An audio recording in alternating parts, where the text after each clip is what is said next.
अवतार घेतलेत. अंश अंश अंश आवेश कला परिपूर्ण आणि पूर्णोत्तम जेवढे काही अवतार घेतले तेवढे सगळे अवतार देवाने फक्त भारत देशामध्ये घेतले बरं का. असं तरी ऐकलं का तुम्ही? भगवंताचा एखादा अवतार अमेरिकेत झाला, देवाचा एखादा अवतार आफ्रिकेत झाला, एखादा लंडन मध्ये झाला, एखादा रशियात झाला. माझं बोलणं कळतंय ना तुम्हाला? माना हलवत चला. एखादा रशियात झाला, एखादा युक्रेन मध्ये झाला. देवाचा एखादा अवतार इराण मध्ये, इस्रायल मध्ये, एखादा अवतार देवाचा पाकिस्तानात झाला. तिकडे टेररिस्ट जन्माला येतील, दहशतवादी, आतंकवादी. पण संत आणि भगवंत, हरी आणि हरीचे दास, जेथे वैष्णवांचा वास,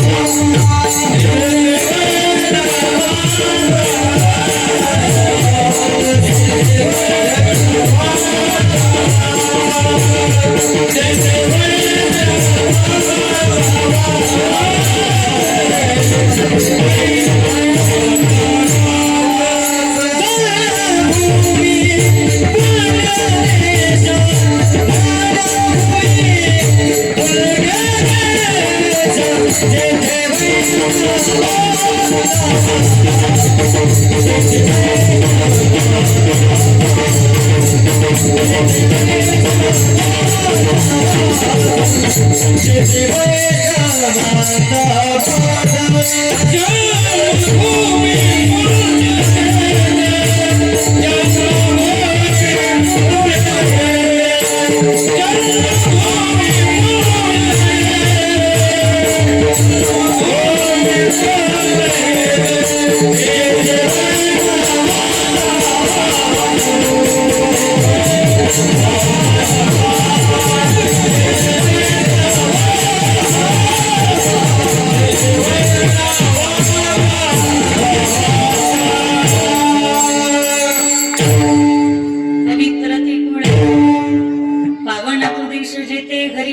जन्म घेती भरत खंडी नरदेह प्राप्ती हे तो परम भाग्याची संपत्ती.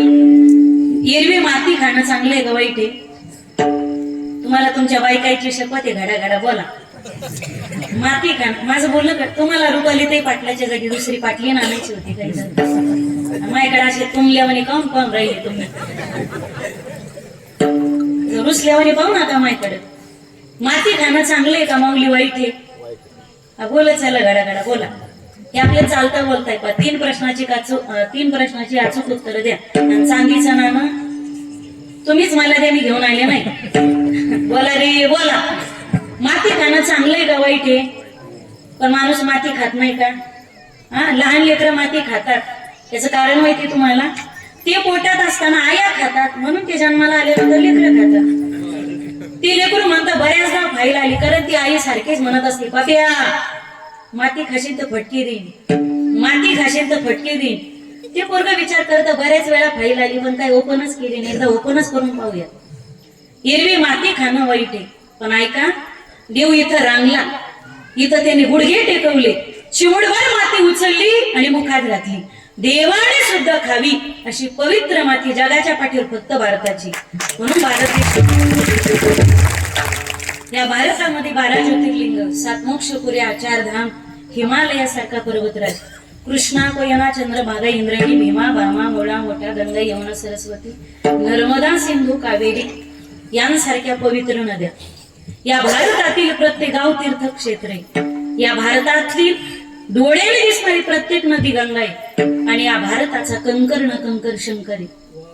मन में सच्ची श्रद्धा विश्वास हो तो कंकर में भी शंकर दिखाई देता है, और मन में सच्ची श्रद्धा और विश्वास ना हो तो शंकर में भी कंकर दिखाई देता है.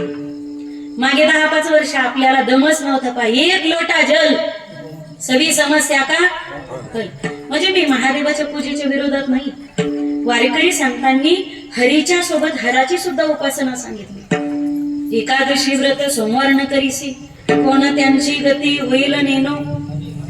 हरी हरा भेद नाही नका करू वाद, एक एकाची हृदयी गोडी साखरेच्या ठाई. सांप्रदायिक संतांनी हरीसोबत हाराची उपासना सांगितली.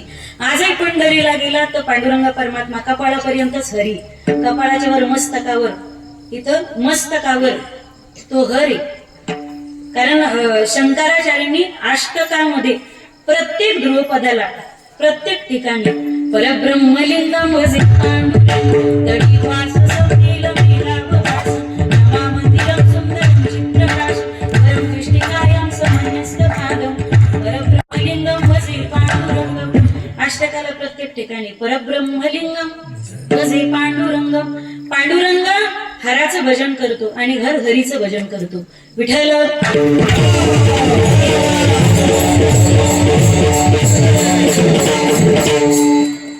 महादेवाच्या पूजा करण्याला माझा विरोध नाही, पण मंदिरात लोट भरजल घेऊन जात असाल आणि मनातच श्रद्धा नसेल, एक काय 1000 वेळा मंदिरात पूजा केली तर मंदिरातला महादेव आपल्याला कधीच प्रसन्न होणार नाही.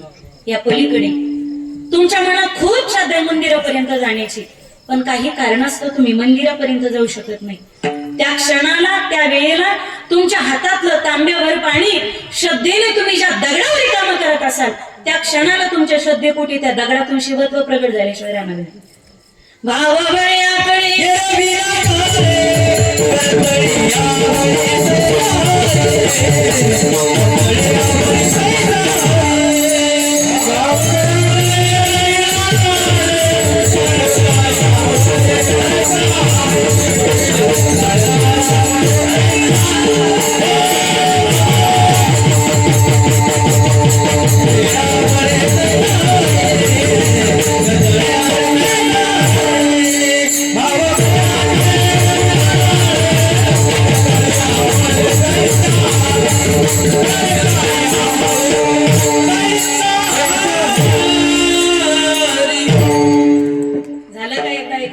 पॅन्ट झाली मोठी, तिला हातशिलाई घालायची होती 2 बोट. तो गेला बायकोकडे, बायको म्हणजे पॅन्ट मोठी झाली 2 बोट हातशिलाई घालतीस का? ती म्हणे मला काय तेवढंच काम आहे का?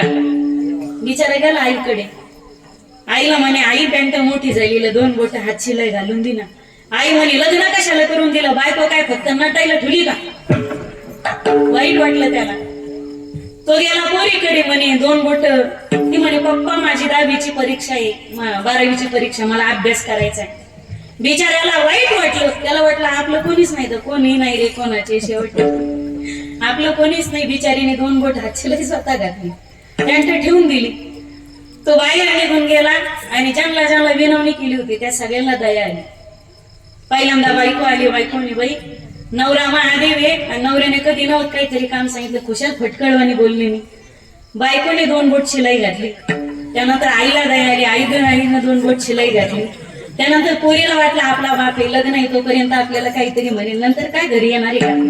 त्या पोरीनं सुद्धा 2 बोट शिलाई घातली. शिलाई घालायची किती होती, झाली किती? असं वाटतं याला वाटतं ते करीन, त्याला वाटतं हे करीन. माझी अवस्था तशी करू नका. विठ्ठल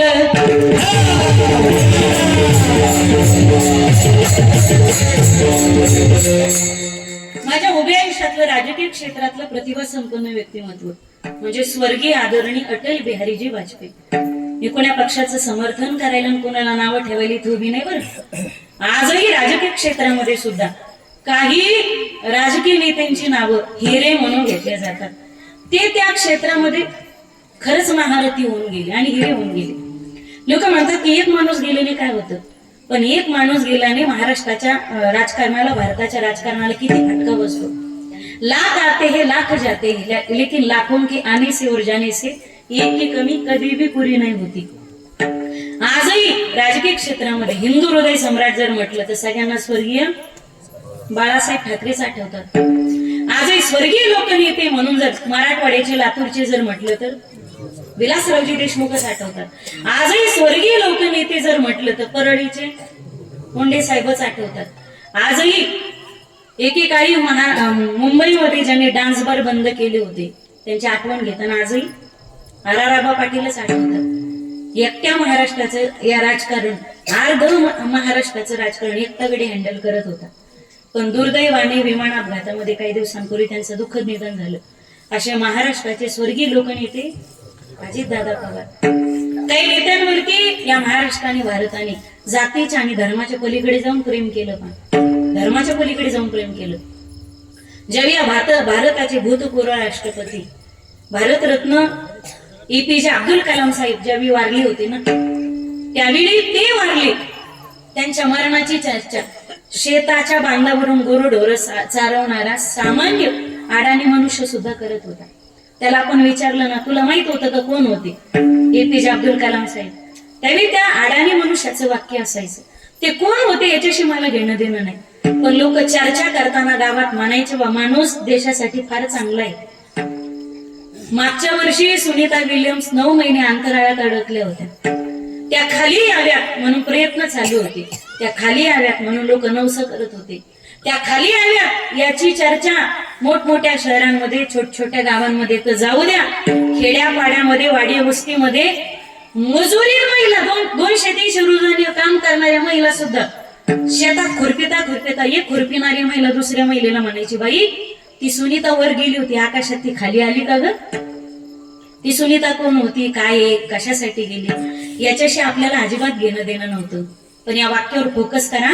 तुमचं जगणं जर समाजासाठी कार्य असेल, तुमचं कर्म जर समाजासाठी आणि लोकांच्या हितासाठी असेल, तर तुमच्या चर्चा तळागाळातली लोक सुद्धा करतात. विठ्ठल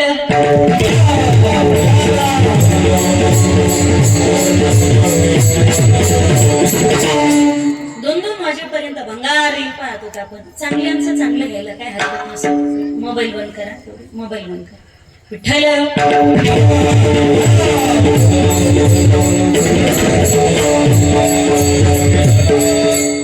अटल बिहारी वाजपेयींची काही भाषण आहेत का प्रसिद्ध युट्यूबला, त्यातली माझ्या मनाला भावलेली काही वाक्य. अटल बिहारी वाजपेयी म्हणून गेले, ये अमर भूमि, ये समर भूमि, ये वीरों की भूमि, ये शूरों की भूमि, ये राणा की भूमि, शिवा की भूमि, ये लक्ष्मी की भूमि, ये पद्मिनी की भूमि, ये सरदार की भूमि, ये किरदार की भूमि. हम जिएंगे तो इस भारत के लिए और मरेंगे तो इस भारत के लिए, और मरने के बाद बहती हुई गंगा जी की धारा में से बहती हुई हमारी अस्थियों को निकाल कर कोई कान से लगाएगा, तो मरने के बाद हमारे अस्थियों में से भी एक ही आवाज गूंजेगी, भारत माता की, भारत माता की, भारत माता की जय श्री राम, जय श्री राम. आणि मागचे काय पंक्ती जोडायला आले काय नुसतं हर हर असा हात वर मंडप असा वर उचलला पाहिजे बा व्हायब्रेशन, तर मग गर्जना करण्यात अर्थ आहे.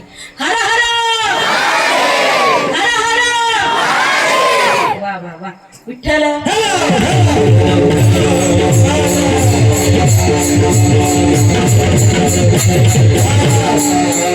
जगात भारत पवित्र आहे आणि भारतात महाराष्ट्र मिरॅकल अद्भुत.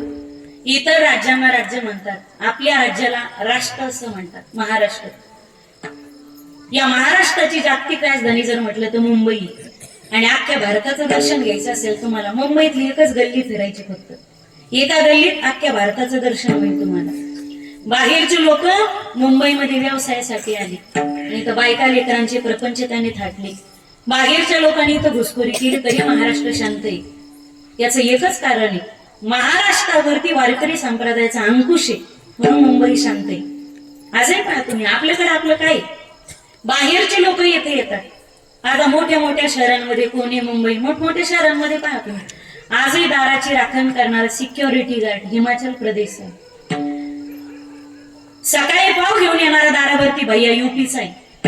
कचरा उचलणारा कामगार बिहारचा आहे. मुंबईच्या गल्ल्यांमध्ये टोपली घेऊन फिरणारा मच्छीवाला बंगालचा आहे.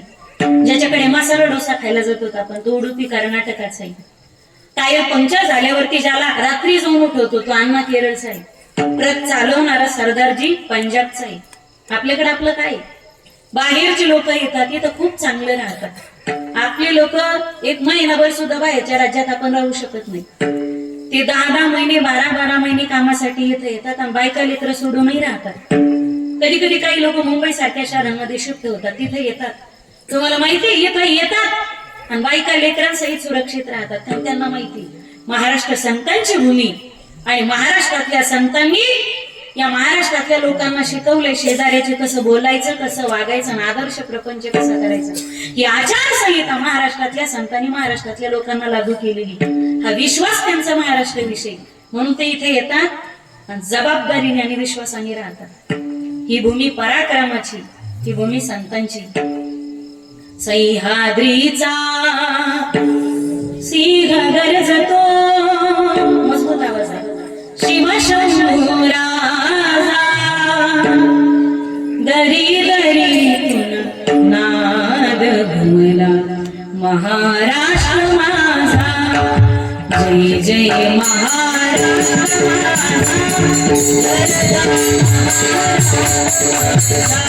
जय जय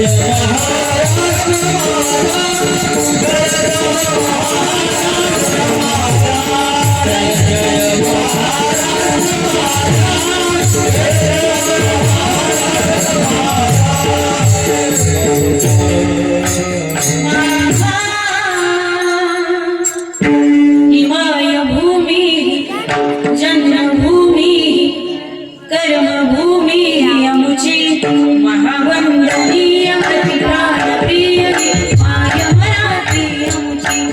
आमचा हे गाणं ही अमुची आहे बोली, असमानी झळके भोवळपताना भगव्या हरिपुत्राची.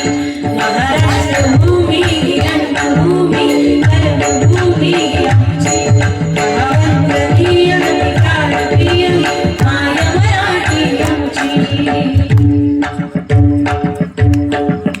अशा महाराष्ट्रात तुमचा माझा जन्म झाला. जगात भारत महाने, भारतात महाराष्ट्र मिर्याकले. आणि महाराष्ट्रात श्री गुरूंच्या मुखातलं एका अधिकारी महात्म्याच्या मुखातली वाक्य, महाराष्ट्रात भक्तीचं अंतःकरण असेल तर तो मराठवाडा आहे. विठ्ठल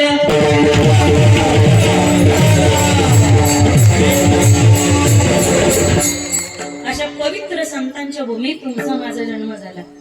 देवाने इतर प्रकारची योनी निर्माण केल्या, त्याच्यात त्यांनी तुम्हाला मला माणसाच्या जन्माला घातले. देवाने इतर प्राणी जन्माला घातले, तुम्हाला मला मनुष्य प्राणी म्हणून जन्माला घातले.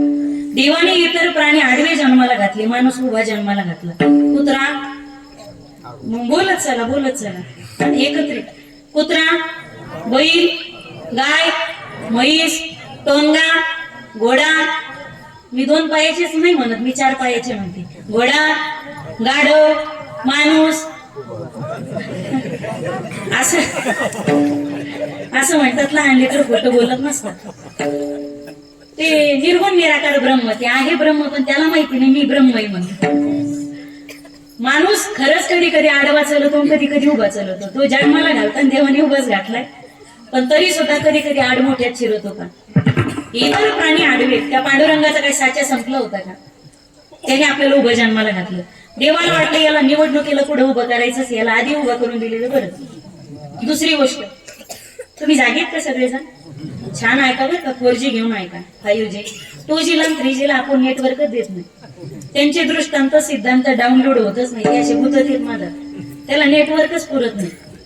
देवाने इतर प्राणी आडवे पण आपल्याला उभं जन्माला घातलं. देवाला वाटलं उभे जन्माला घातले तरी इतके आडमुठे चिरत येत. हे आडवे जन्माला घातले, कोणतंच काम नेट होऊ द्यायचे नाही. गेटवर बोर्ड लावतील, your attention please ladies and gentlemen, no parking zone 500 metre. कुत्र्यांपासून सावधान.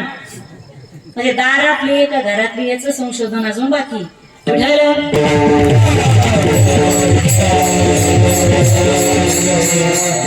तुमची मराठी एका मिनिटात चेक करू का मी? परभणीकर, प्रभावती परभणी जिल्हा आहे आपला, नाही का. जगात जर्मनी, भारतात परभणी. एका मिनिटात तुमची मराठी चेक करते. काय झालं, नवरा कामानिमित्त बाहेर चालला होता, त्याने आवाज दिला त्याच्या सौभाग्यवतीला, अगं मी बाहेर चाललो, येताना काय घेऊन येऊ का? पप्पेची आई, मी बाहेर चाललो, येताना काय घेऊन येऊ का? ती म्हणे काहीच आणू नका, फक्त तुम्ही घेऊन येऊ नका. ते कळालं त्यांना, धन्यवाद. नाही कळालं त्यांनी पंक्तीचा पारसात झाल्याशिवाय घरी जायचं. कीर्तन रोजाचे, पंगत रोज असते का, त्याचा लाभ घ्यायचा. विठ्ठल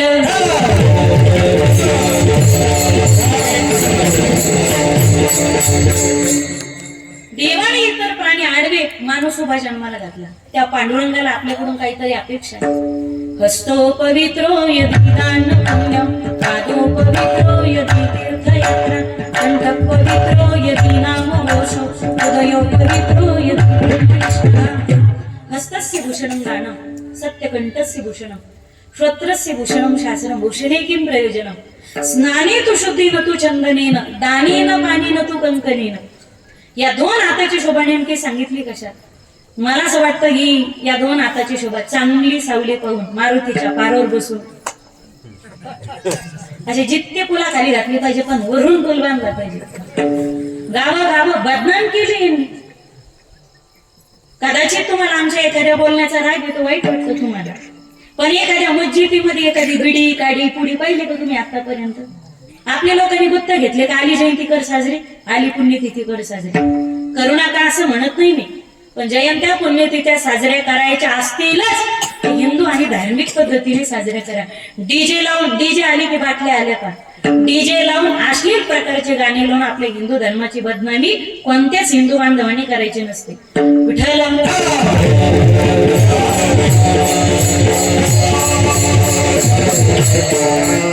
या दोन हाताची शोभा नेमकी सांगितली कशात?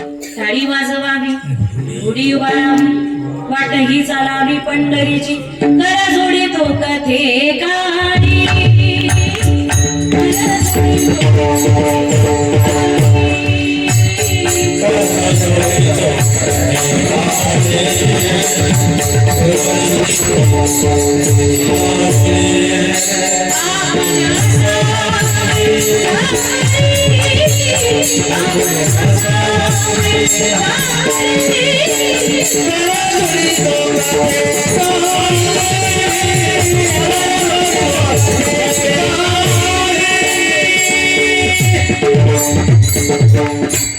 लागून पाया विनवितो तुम्हाला, करे टाळी बोला मुखीना, गळ्यामध्ये माळ दे, हातामध्ये टाळ दे, गळ्यामध्ये माळ दे, हातामध्ये टाळ दे. देवा मला येत ऐशी संध्या काढ दे, देवा मला ऐशी संध्या काढ दे. संगीताचे दान दे, कंठामध्ये दान दे, संगीताचे दान दे, कंठामध्ये दान दे. तुझे गीत गाता यावे, तुझे गीत गाता यावे, ऐसे वरदान दे. मायेसाठी पाय दे, मायेसाठी माय दे, वारीसाठी पाय दे, मायेसाठी माय दे. तुझी कृपा दे, ऐशी काय दे. गळ्यामध्ये माळ दे, हातामध्ये टाळ दे, गळ्यामध्ये माळ दे,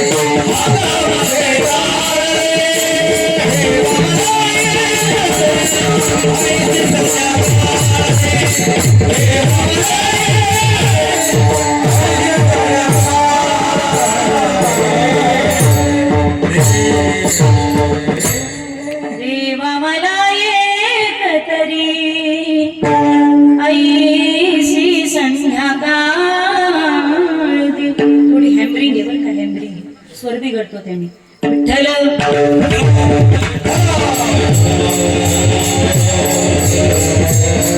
या दोन हाताने त्याच्या भजनात टाळी वाजवाने भजन. एकदा वाजवा बरं जोरदार. चांगली वाजवायला तुम्ही लई कुच्चरपणा करायला. हा असं करू नका, मला पाठिंबा द्या जरा. सगळेजण वाजवा बरं एकदा.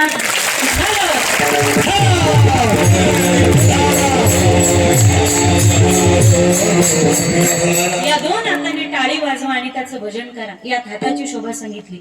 फक्त टाळी वाजून भजन करणे हाच खरा परमार्थ नाही बरं का. या पलीकडे या दोन हाताने तुम्ही गरजूंना केलेली मदत हा एक प्रकारचा परमार्थच आहे. ये जरूरी नहीं कि घर भक्त हरि का नाम आपके मुख पर आए, ये जरूरी नहीं, लिखो नको, ये जरूरी नहीं कि घर वक्त हरि का नाम आपके मुख पर आए.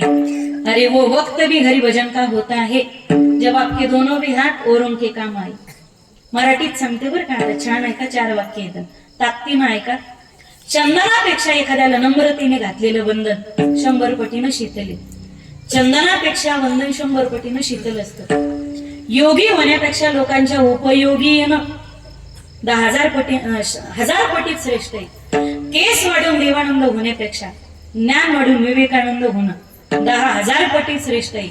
आणि माणसाचा प्रभाव चांगला असण्यापेक्षा त्याचा स्वभाव चांगला असणं लाखो पटीत श्रेष्ठ आहे. पंगत झाली का पंगत झालेली आहे का? हा, लय मोठी झाली, दाबून हाणलं दिसतंय. त्याचाच परिणाम आहे. पुढच्या वर्षी काय करायचं? सप्ताह कमिटी 7 ते 9 कीर्तन करायचं आणि 9 ते 12 अख्ख्या रात का जेवण ते हळूहळू हळूहळू. ते आता तुम्ही अशा रट्टावून हाणलेलं आहे पंक्तीत बसले असं तुम्हाला ते थोपटून झोपी घातल्यासारखं होतं. मला निप्प्याच्या वर तर तंद्रीतच दिसायले. तुम्ही फक्त डोळे ठेवून उघडे ठेवून झोपलेलेच येत. विठाल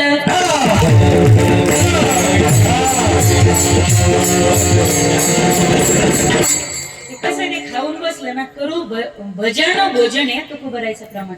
भोजन भजन नाही तर करू भजन आणि मग भोजन.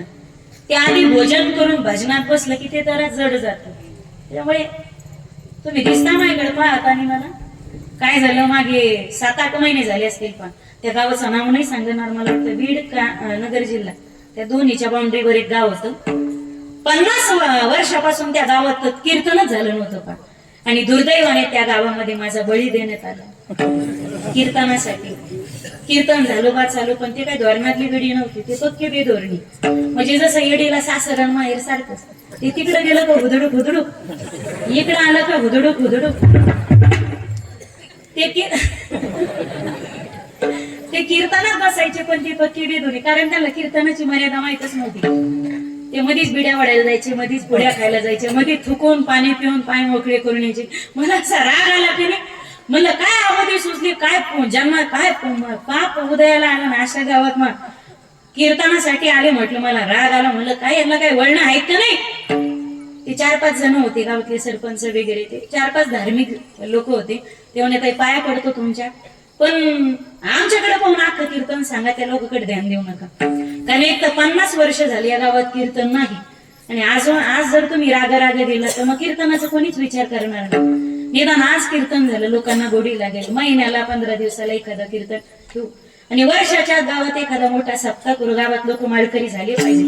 मला आपल्या थोड्याशा सहन करणाने एखाद्या गावाचं जर भलं होत असेल आणि विनंती असेल ना, कीर्तनकाराने अशा शब्दाचा प्रयोग करूच नाही की गावात 2 तट 2 गट 2 पार्ट्या निर्माण होतील. कीर्तनकारावर फार मोठी जबाबदारी येणारे काही काळामध्ये. त्या कीर्तना 4-5 जण ऐकू लागले. एक म्हातारे बाबा होते, इतकी इमानदारीने कीर्तन ऐकत त्यांच्या डोळ्याची पापणी पण पडना.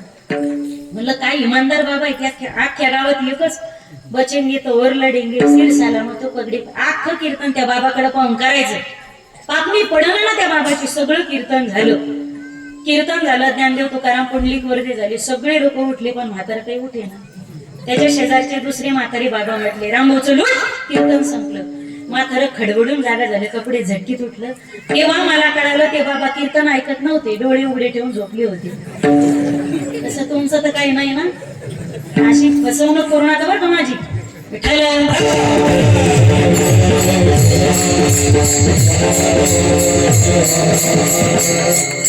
या 2 आत्माने एखाद्याला केलेला परोपकार, एखाद्या श्रीमंताने एखाद्या गरजूला केलेली मदत. आपण घराघरात प्रार्थना म्हणतो ना, हीच मुची प्रार्थना, हेच मुचे मागणे. माणसाशी कुत्र्यासारखं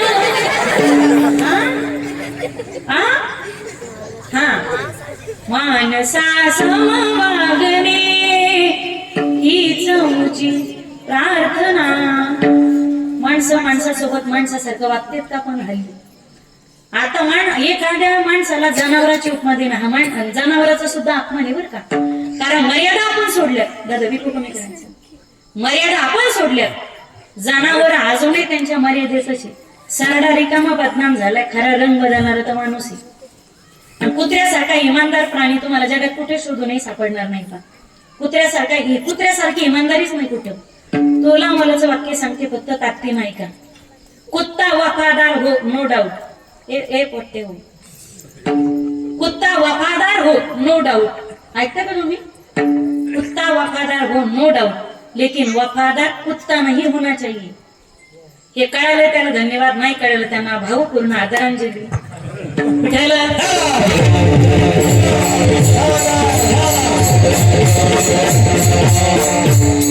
किसी के काम जो आई उसे इंसान कहते हैं, पराया दर्द अपनाई उसे इंसान कहते हैं. लहानपणी दम नव्हता, ओरडू ओरडू शाळेत प्रार्थना म्हणत होता आपण. खरा तो एकची धर्म शेजाऱ्याचे बांध पोर, शेजाऱ्याच्या दारात घर जाडून फेकावा. हे असं हे खरा धर्म आहे का? असं अजिबात नाही. मला कधी कधी काही गोष्टींचं आश्चर्य वाटतं, हृदय वाटतं. माऊली दगडाला भस्म लावला, दगडाचा विठोबा होतो. दगडावर बुक्का टाकला, दगडाचा विठोबा होतो. दगडाला भस्म लावला, दगडाचा महादेव होतो. दगडावर गुलाल टाका, दगडाचा ज्योतिबा भैरव होतो. दगडावर शेंदूर लावा, दगडाचा गणपती मारुती होतो. दगडावर भंडारा टाका, दगडाचा खंडोबा होतो. माणसाला असा कोणता गंध लावो? झोपले का काय? माणसाला असा कोणता गंध लावावा जेणेकरून एक दिवस माणूस निदान माणसात तरी, आणि तो माणसाशी माणसासारखा निदान वागू तरी लागेल. एखाद्या श्रीमंताने गरिबासाठी दिलेला 1 मिनिटाचा वेळ, एखाद्या श्रीमंताने गरिबासाठी दिलेली त्याची अनमोल जबान, एखाद्या श्रीमंताने गरिबासाठी दिलेली त्याची अनमोल किमतीची सही, ह्याच्या सहीमुळे त्याच्या झोपडीचं घरकुल मंजूर होत असेल तर श्रीमंताने अशा सह्या देऊ नये. कधी नव्हे ते आज श्रीमंताच्या प्रयत्नामुळे गरिबाच्या झोपडीचा एखादं घर होत असेल, कधी नव्हे ते आज त्याच्या घरात जर पुरण शिजत असेल आणि पुरणाचा गोड घास त्याच्या मुखात जर जात असेल तर माझ्या दादांनो, त्या दिवशी त्या गरीबाच्या मुखावरचं समाधानाचं हसू, त्याच्या डोळ्यातले 2 आनंदाचे अश्रू आणि त्या गरीबाने श्रीमंताला अंतःकरणापासून दिलेला आशीर्वाद, त्या दिवशी पंढरीच्या पांडुरंगाचं, आळंदीच्या ज्ञानोबारायाचं, देऊच्या तुकोबाचं आणि पैठणच्या नाथांचं दर्शन त्या दिवशी तुम्हाला त्या गरीबाच्या झोपडीत झाल्याशिवाय राहणार नाही. गरीब उनका कोई मजहब नहीं होता, उनको रोटी खिलाने वाला ही उनका भगवान होता है. तुम गरीबों की सुनो वो तुम्हारी सुनेगा, तुम 1 पैसा दोगे वो 10 लाख देगा. तुम गरीबों की सुनो. माऊली सांगतात, पायी काटाने हटे ती व्यथा जेवी उमटे, तैसा पोळे संकटे पुढीला जेणे. माऊलीचं म्हणणं आहे, ज्याच्या खिशात नोट आहे आणि ज्याच्या अंतकरणात कळवळ आहे तो माणूस नाही, तो देव आहे. जेत जेत संपत्ती आणि दया दोन्ही वसती आली एकीची ठाया, तेथे जाण धनंजया विभूती माझी वैष्णव जन तो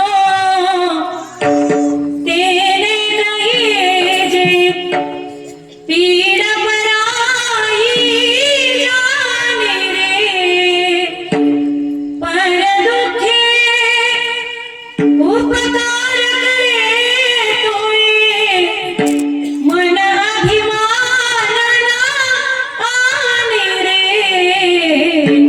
वैष्णव जन तो तेने गए जे पीड पराई जाने रे. तुझी साधू ओळखावा देव तेथेची जाणावा. 2 हाताने गरजूंना केलेला परोपकार ही एक प्रकारची भक्तीच आहे. लोक म्हणतात की दिवस पहिल्यासारखे राहिले नाही. म्हणणं आहे ना बऱ्याच जणांचं, काही दिवस आता पहिल्यासारखे राहिले नाही. माझं बोलणं कळतंय तुम्हाला? पूर्वी आंब्याला आंबे यायचे, आता येड्या बाबळीला तर आंबे येत नाही.